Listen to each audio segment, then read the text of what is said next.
So I'm Matthew Bretten. I've been a tester for 6 years, and I've been working at ResponseTap for my current company, ResponseTap, for 3 years. And basically, I'm just going to share my story of joining ResponseTap, along with my colleague Greg. We were the first two testers, and setting up testing from scratch, and our story to today, basically. The headline is a little bit controversial, saying stopping testing. We didn't stop testing, like we were not testing at all, but I'll explain that a bit more later. I'm also just going to explain a bit of my background as well. Before I joined ResponseTap, doing a bit of maths, I was tester for 3 years at that point. I started testing at Sony Liverpool, doing games testing. A lot of the testing there was what I could kind of describe as traditional, so a lot of test cases, a lot of getting a build, running through the test cases over and over and trying to think of ways to break it and things like that. And also from a games kind of environment, if most people that join games testing probably play games themselves, so they generally have some reasonable understanding of end users. So the biggest challenge I felt going from games testing to somewhere like ResponseTap was using my knowledge and adapting to different situations. So that's what I'm going to get onto. So where did it all begin? So ResponseTap, when we joined, had 2 development teams made up of 5 devs each, and they were working on at the time, a single product that was basically a monolithic code base. So what that meant was both teams were committing changes to the same thing, so there was merge conflicts and all that kind of stuff going on. And basically, me and Greg were hired in as testers to join these development teams, and we were given the kind of mission statement of, well, we're currently conducting performance testing, so you being testers and performance testing have testing in the name, you can help us figure out what to performance test. Also, we were told something along the lines of, for all the tests you can think of, I want to press a button and something automated will run them all for me. So we want test automation. And also, I'm going to qualify that actually. We were talking about, they did have actually very good, a lot of unit tests. I won't say good unit test coverage, but they had a lot of unit tests. So they were really thinking about GUI level automation tests, or API, is what they're asking about. And also quality assurance. They felt that their quality was not good enough and they wanted us to come in and help them improve quality. So that's where we started. So what were our first steps? So me coming from my games background, very much, you kind of assume that the users well understood, at least in the company, because in games it reasonably was understood. So my main focus is what is this product and how does it work, rather than how do people use it so much, which plays out later. So we're in these teams of 5 developers, so each of us being one tester is therefore testing 5 developers' pieces of work at the end of a sprint, because we're in Scrum at the time. And our first ideas was, we need to build up some kind of test cases, some documentation of our tests, figure out what to test, that kind of thing, and also try and do the performance testing, try and learn about that, trying to improve it, and do the automation. So yeah, there might be some clues about where this might go. So we started to encounter some problems with this in that, trying to document and write test cases for everything all at once was just a bit of a dream at this point, because we just didn't have time. We also didn't have time, therefore, to automate anything, because we barely had time to write any test cases. We were so busy testing the pieces of work as they became finished that we didn't have any time for any of this stuff. And also, we actually decided to stop the current performance testing there because we were still learning functionally what was the system doing, that we were going a little bit in circles of our performance tests, because the performance test results would be presenting as false negatives or false positives, and they would turn out to be misunderstandings of functionally what the product should be doing. So we decided it's not worth us, at least at this time, we didn't feel, mainly because we didn't have much time, learning about the performance tests before we actually understood the product we were trying to test. And performance wasn't really highest in our priority at the time. But what we did spend most of our time doing was figuring out what is the system, working out the complexity in it, trying to gain knowledge about it, and also starting to gain some understanding of what are the users trying to do with it. So how did we go about trying to solve this fact that we couldn't find any time to do any automation and performance and all this other stuff that we'd like to be doing, and test cases and documentation and things like that? Well, our idea was, well, we need more testers. We'll hire some more testers, clearly. What we'll do is we'll put those testers in these teams, and then me and Greg can take a step back, and therefore these testers can help us start gathering more and more knowledge, writing more and more test cases, documentation, and then maybe we can start focusing on the performance side and the automation side. Free up some time, and we've got a bit more resource to play with. Unfortunately, we found that the wider development department wanted to go even faster than they were currently going. So they're in Scrum, they were releasing, let's say, every few weeks. But there was it wasn't DevOps, it wasn't continuous delivery, it wasn't anything like that. It was, we're just releasing every so often. So they had a desire to go faster than that. The wider business wanted more features to be produced quicker, so we could sell more. So the idea was, let's switch to Kanban. I wouldn't say this is actually Kanban, and before I go any further, actually, I wouldn't say any of the stuff that we're doing is necessarily the right way or correct way. It was just the way people came about doing it. So there are a lot of mistakes here, or I feel mistakes at least. So Kanban itself, the idea was that we put all the developers into a pool. So now we've got 10 developers rather than 2 sets of 5. And then part of it was a bit of a DevOps idea and continuous delivery idea of each individual story being released individually. So you've got this giant board of all these work in progress columns, and each ticket would move along. So there'd be a column for development, and there'd be 10 developers working on things, and there'd be a column for tests and the test of things, and then eventually there'd be a column for releasing it. This didn't really work out too well, partly because straight away we ended up with a kind of handover happening, where development were focusing on building things, hand it over to testing in the separate column, and then they'd be working on something else while we were testing it. So that quickly led to problems. Also, we couldn't actually release each ticket individually. We had issues of infrastructure, and also that meant that we couldn't release more than once a week. So we ended up stacking up tickets at the end where we had to merge them all and then release. But we don't know which ones we were going to merge until they were ready, until it was like release on a Tuesday. So until we got to Tuesday, we didn't know what would be ready to be merged. So then we ended up with a lot of testing of those merges at the end. So it wasn't very ideal. So, but still, we need to go faster than that. And like I say, there was more problems. So we ended up with a testing bottleneck because of that.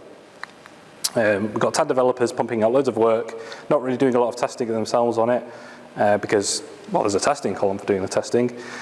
And also, we're then having to do a lot of either repeat testing or it was just necessary testing for these merges right at the end. The merges weren't happening as the developer finished a piece of work, because he didn't know at that time what they needed to merge it with. So there was a lot of redundancy going on, a lot of wasted time with the testing. And therefore, because we were so busy again, just keeping up with all this work going on, we were not achieving what we wanted to with the test cases, the documentation, and all the rest of it. So again, how can we solve these problems? We've still got bottlenecks with this different situation, and we're still not able to find a time to do all these other things we want to be doing. So we thought, well, we need to produce some kind of reports on why is there a testing bottleneck? How do we discover what that bottleneck is? And again, we thought, well, maybe we need to hire more testers, so let's make some justification about if we hire another tester, why is that going to free up more time? So we decided to count things for this report, so count test cases and bugs, which obviously at the time we didn't even think that would be a good idea, but it was our only idea of figuring out how do you measure testing. So yeah, we were counting test cases and bugs. You can probably predict that didn't go very well. So we were going along like this and thinking, well, this is, we're seeing that we can measure test cases, and maybe we can make an argument that if we have another tester, we'll write more and run more and we'll find more bugs and that kind of thing. But it didn't really feel quite right to us. We knew deep down there was something wrong about it, but we didn't know how to express it or understand our problems, really. So that's when we got a bit of alignment, when we came across this guy, James Back, who's quite a prominent tester in the testing community, as some of you probably know already. We basically just, one night I was Googling around for testing videos and never even looked for a testing video before, after 4 years of testing at the time, 5 years. I came across a video of James talking at a university in Latvia, explaining what is testing to begin with. And yeah, it was awesome. He kind of made me realise, made Greg realise as well, that we kind of, it's one of those things where you know it already, but you don't have the language to express it or the way to articulate it. So he was talking about the idea of quality assurance, or in a way, testing is a way of providing information. We're not here to block anything. We're not gatekeepers. We're not here, we don't fix problems. We just tell people about problems. We're kind of like the headlights of a project. We're going to tell you what's coming, but we're not steering the car. We're not going to avoid those problems. We're just going to show you them. So this idea that we're going to come in and we're going to improve quality is a little bit misleading. We're going to improve quality maybe, but in a less explicit sense, I guess, by providing information so people can make better decisions. So another idea that came out of this was that testing is actually a science, is a scientific method. It's about proving what does the software do or not do, not about saying there are no bugs. We're just here to say, well, you think this will do this, you've programmed it this way, but does it actually do that? You're making assumptions about whether or not it will do these things, and we're going to find out, basically. Also, the idea that testing is almost like being a detective. I kind of like this idea because it makes the job seem a little bit more fun. It's not just, I'm just going to hear, I'm going to run my tests, I'm going to find bugs. It's more like, well, why was that problem? And take interest in how do these problems occur in the first place? Why are these assumptions being made? The psychology of it all is much more interesting when you think about it that way. And also the idea of tacit and explicit knowledge, which I think is quite fundamental now. The idea that most knowledge, especially held within a group of people or a company, is all mainly tacit, really. That the knowledge about what this product should be or should do is kind of in everyone's heads. It's not all. So explicit knowledge is when it's written down and documented, you can see it, whereas tacit is in people's minds, it's everywhere. We've all got tacit knowledge in this room right now. We all have different knowledge about different things, and we don't always express it all. So his idea, what he was trying to talk about was, part of our job as testers is actually to identify that tacit knowledge. Things like identifying ambiguous language is kind of like a heuristic for finding that tacit knowledge, because if someone's using some ambiguous language, they're not being very clear about something. They've got knowledge in their head about what they want, but they're not telling other people. So yeah, all these ideas really kind of made us take a step back and go, oh, actually, yeah, counting test cases and stuff is nonsense, and maybe even relying on test cases themselves as a formal method is a little bit misleading. So yeah, it was a turning point for us at least. But still, while the company still wanted to go faster, the Kanban methods at the time weren't really working. We weren't achieving continuous delivery. We weren't achieving getting new ideas and products out quick enough. So we went back to Scrum. Now we're back to 3 dev teams. We've managed to hire our tester anyway, so we've got 3 testers now.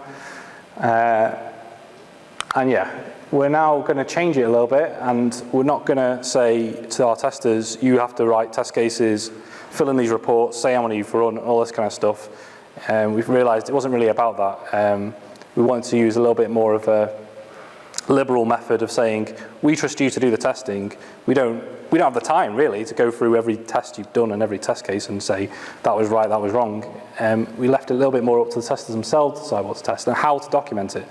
We felt that test cases could be a little bit flawed in that not every test kind of fits that format of step 1, step 2, expected result, that kind of thing.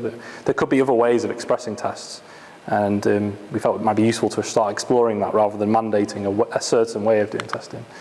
But we still had dreams about doing more performance and automation testing than we were doing.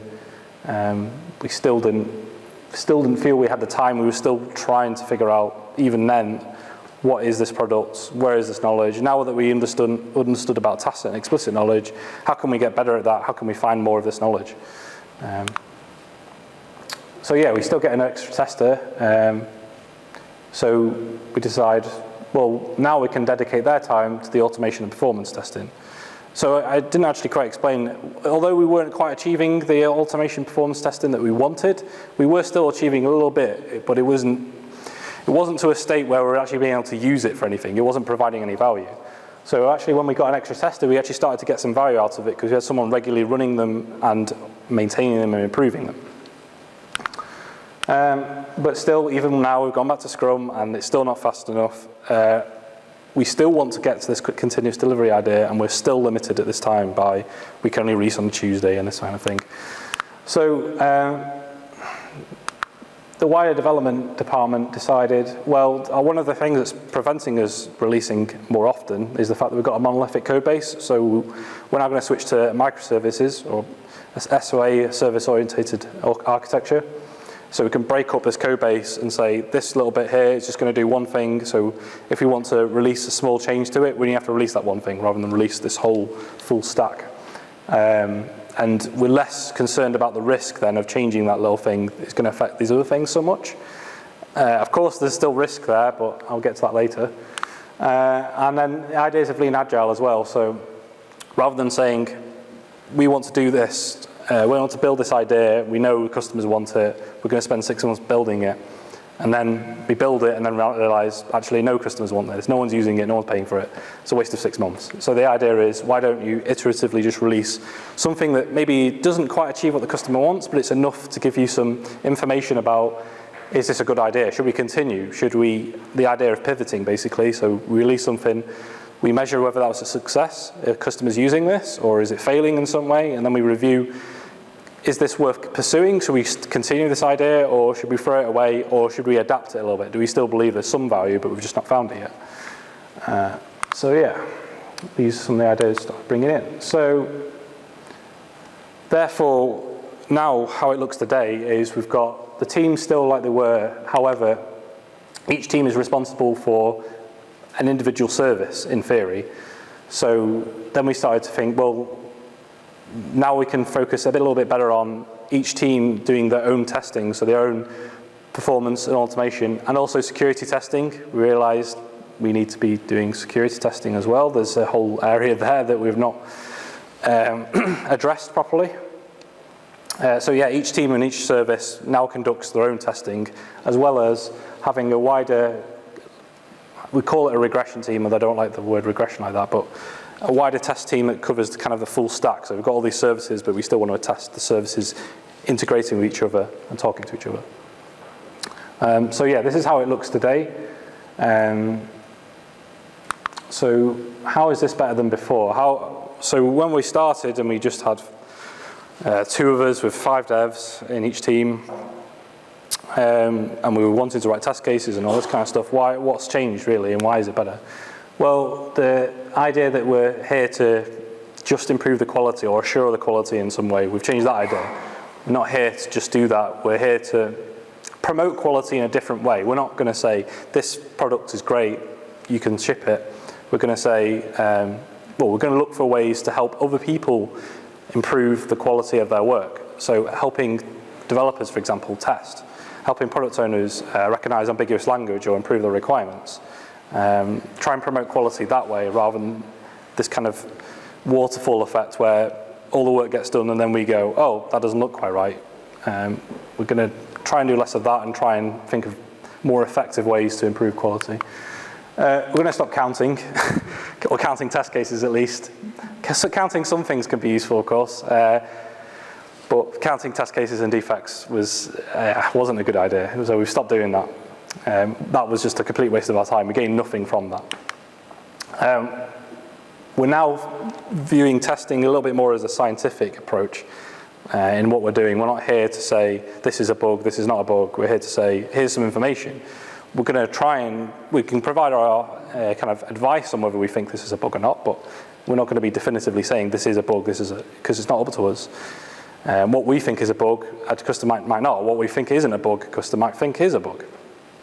And also the focus on the explicit and tacit knowledge kind of side of things, improving how we understand our own testing and understand our role in the business in that sense, and where is all this knowledge, and how can we better document and spread it. We also got rid of this idea of a testing bottleneck. I kind of personally feel this kind of started from the very beginning, that as soon as we were hired as testers in this company, it's not like the developers weren't doing any testing before, they were doing testing before. But as soon as you've got some testers, we found the effect was now we're the testers, so you do the testing. So we felt like some developers were starting to do a lot less testing than they would do normally for themselves, and there's a bit of throw over the fence kind of effect going on. So we're getting a lot of testing to do, but is it really right that we have to do all of the testing? Could there be testing done by developers themselves still? So we've started to change that kind of mindset and think about, do we need to do all this testing? Could developers perform some of this testing? Maybe we don't even need to do any of this testing. Is that testing useful to someone? So again, it kind of goes back to the quality thing. If we're providing information, but no one's interested in that information, is it even worth testing at all? So we kind of now trying to encourage people to take an interest in what we're testing, because therefore they can guide our testing to be more effective. What do you want to know? What do you want to know what the product can and can't do? Because if you're not interested in what the product can and can't do, there's no point in testing it, because you're just going to throw it out there and it's not going to work for someone, and you're not interested in that, then why waste our time? Obviously, it's not quite that bleak. We obviously have a little bit of a role to play in educating people on what they might be interested in. But generally speaking, we're trying to change the kind of onus on us being sort of like, so the product owners would be saying to us, how's the testing gone? And I'm like, oh, it's going well. Oh, great. And that's it. They're not interested in what we've tested or the information we're providing, so that's part of what we're trying to change. And also, we actually managed to start making some progress on things like automation, performance, and security, these more focused areas of testing that before we couldn't really get any time for, and now we're able to spend more time on it and make it a part of the development process rather than, again, as a separate process. So what can we still improve? So obviously we can still improve these very focused skilled areas such as performance and security. We can always gain more knowledge on these things. We can always improve our testing in those areas. So like, especially in our full stack as well as the services. We can always improve our knowledge, and we can always improve our understanding and ability to identify knowledge as well. And we're adopting this idea of shifting left. So when I started, I was really passionate about being closely involved with the developers. My previous experience, especially at Sony, was you were very, very far away from the developers. You'd find a problem, you'd tell them about it, and it would potentially take them days, weeks for them to fix it, and it was all that back and forth. So I was really keen to be working close with developers because I believed it would be more effective, provide better information, improve the relationships with the developers, and get things tested and fixed faster, and I can understand more about technically how it works. So this idea now of shifting left is taking that even a step further and going, well, how can we get involved even earlier in the development lifecycle? Rather than just in development, can we be involved at the requirement stage when we're figuring out why do we want to solve whatever problem it is? What is this problem? Do we even need to solve it? Rather than, oh, okay, we've got the problem now, we're going to code it, how are we going to go about that? Try and add some value earlier in that process. So we're looking at improving how we work in that sense. So what does the future look like? So in the future, and this is already happening, we're going to have more development teams, and they're going to have more and more broken down services that they're all going to be owning and therefore testing them. But we're not going to just hire more testers. We're not going to treat it as there's going to be a testing bottleneck. We're going to get a little bit smarter about it and try and focus on educating developers and how they can test better. So how can they perform some of the tests themselves? And therefore, maybe the testers will work in a little bit of a consultancy style role between teams. So when developers have got tickets, rather than the tester test it, the developers will test it, but the testers can still guide and help them on how to test it well and how to document the tests and that kind of thing. And how to improve at becoming better testers.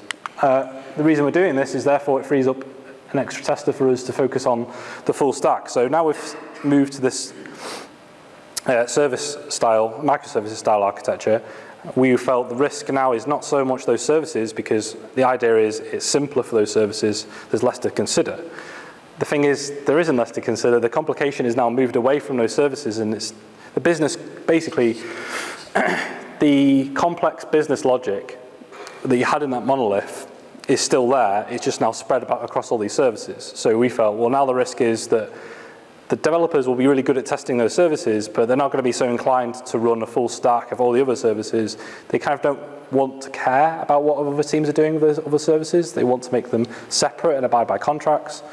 So they're not so interested in testing that business logic across those other services. So we decided we want to focus on that. We want to focus on testing the full stack, testing these services talking to each other, and less focus on the individual services. We felt that we can trust the developers a little bit more to test those things, and we can spend more time on that bigger stack.